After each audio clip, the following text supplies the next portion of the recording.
উড়িষ্যার মাটিতে ইস্টবেঙ্গল প্রথমে এগিয়ে থেকেও 2-1 গোলে ইস্টবেঙ্গল এই ম্যাচটা হেরে যায়।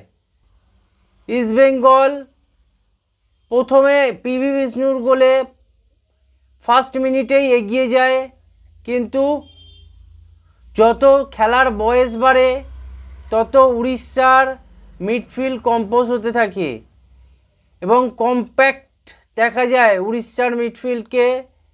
আহমেদ জাহু এই ম্যাচে দুর্দান্ত ফুটবল উপহার দিয়েছে। আহমেদ জাহু যেভাবে অ্যাটাকিং থার্ডে পাসিং করছিল সেগুলো এক কথায় অসাধারণ। অ্যাটাকিং থার্ডে আহমেদ জাহুকে আজকের প্রচণ্ড ভয়ঙ্কর লেগেছে। যতগুলো পাস বাড়িয়েছে আহমেদ জাহু সব কটাই মনে হয়েছে যেন পেনিট্রেটের যে পজিশান সেই পজিশানটা এক্সপোজ হয়ে যাচ্ছিল ইস্টবেঙ্গলের ডিফেন্স। ইস্টবেঙ্গলের আজকের ম্যাচে কার্লোস কোয়াদ্রাস ছিল না।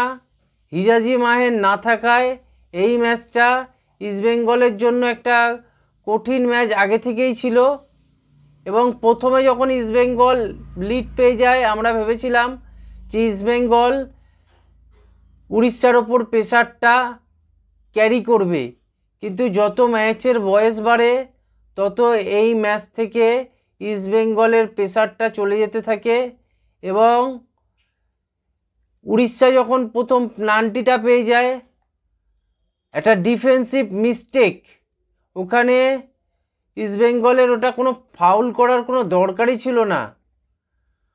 ওখানে বক্সের মধ্যে ওই ফাউলটা করার কোনো মতেই উচিত ছিল না ইস্টবেঙ্গলের প্লেয়ারদের।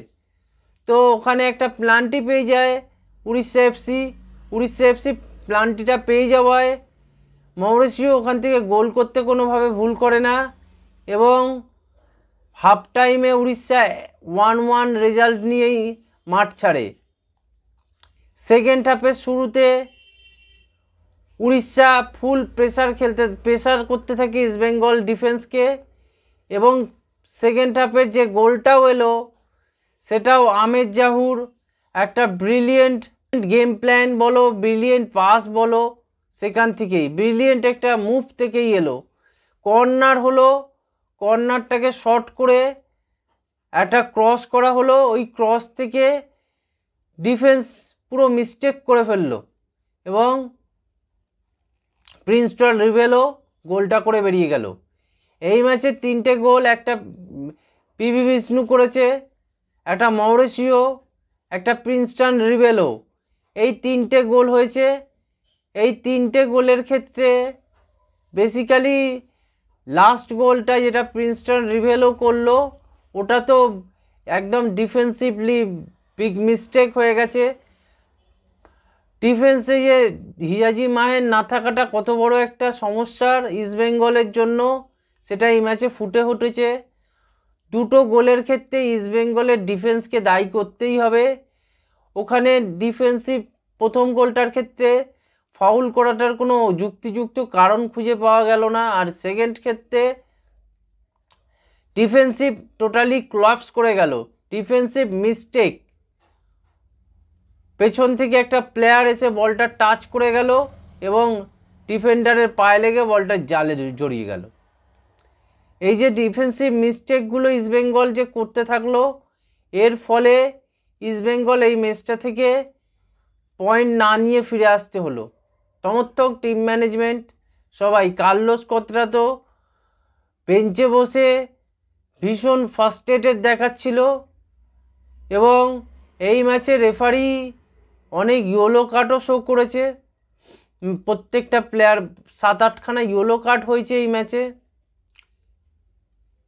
এছাড়া ইস্টবেঙ্গলের হয়ে উল্লেখযোগ্য ভূমিকা নিতে দেখা গেছে পিভি বিষ্ণু ছাড়াও মাহেশ, নাওরেম মাহেশের কথা বলতে হবে। নাওরেম মাহেশ খুব ভালোই ফুটবলটা খেলছিল এই ম্যাচে, যতটুকুনি খেলেছে ঠিকঠাকই খেলেছে, আপ অ্যান্ড ডাউন করে খেলেছে। আর উড়িষ্যার হয়ে বিশেষ ভালো ফুটবল উপহার দিয়েছে আহমেদ জাহু। আহমেদ জাহু যতবার বল ধরেছে ততবারই মনে হয়েছে উড়িষ্যা যেন এই লিডটা পেয়ে যাবে, উড়িষ্যা যেন লিডটা পেয়ে যাবে, নয় কামব্যাক করে নেবে। কেন আহমেদ জাহুর বল ডিস্ট্রিবিউশন এক কথায় ছিল অসাধারণ এবং প্রত্যেকটা বল যেভাবে অ্যাটাকিং থার্ডে গিয়ে বল বাড়াচ্ছিল, অসাধারণ।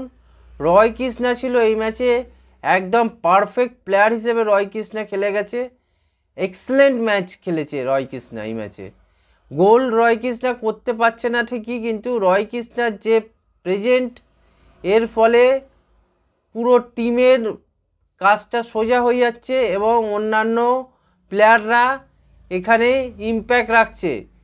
রয় কৃষ্ণাকে মার্ক করতে অন্যান্য টিমের পক্ষে হয়রানি হচ্ছে এবং রয় কৃষ্ণা উইংসটিকে যেভাবে অপারেট করছে এটা এক কথায় অসাধারণ। আর মৌরেশীয় সুযোগ সন্ধানী প্লেয়ার, মৌরেশীয় বুদ্ধি করে প্লান্টিটাও অন করে নেয়। এছাড়া প্রিন্সটন রেবেলেও অ্যাটাকিং মিডফিল্ডার হিসেবে যথেষ্ট ভালো ফুটবল খেলেছে এবং ও যেভাবে বলগুলোকে অ্যাটাকিং থার্ডে মুভ করছিল, আমেজ জাওয়ের সাথে সাথে প্রিন্সটন রেবেলের যে মুভমেন্ট ছিল এই ম্যাচে সেটাও এক কথায় অসাধারণ ছিল। এবং আমেজ জাওয়ের সঙ্গে যে প্রিন্সটন রেবেলের একটা কম্বিনেশান সেটা দেখা যায় যখন কর্নার হয়, সেই কর্নার থেকে একটা প্রিন্সটন রেবেলো আর আমেজ জাওয়ের কম্বিনেশানে গোলটাও করে বসে উড়িষ্যা এবং উড়িষ্যা 2-1 লিড নিয়ে নেয়, যেটা খেলার শেষ অবধি ওই একই রেজাল্ট থাকে। ইস্টবেঙ্গলের নাওরেম মহেশ একটা দুর্দান্ত লাস্টের দিকে শট মেরেছিল, কিন্তু অমরিন্দর সিং ওই বলটা সেভ করে দেয়। আরেকটু যদি অ্যাওয়ে থাকতো অমরিন্দরের থেকে সেটা দুর্দান্ত হতো। আর একটা প্লেয়ারের কথা বলতে হবে ইস্টবেঙ্গলের, সেটা হচ্ছে ক্লেটন সিলভা। ক্লেটন সিলভাকে যত দেখছি ততই অবাক হচ্ছি।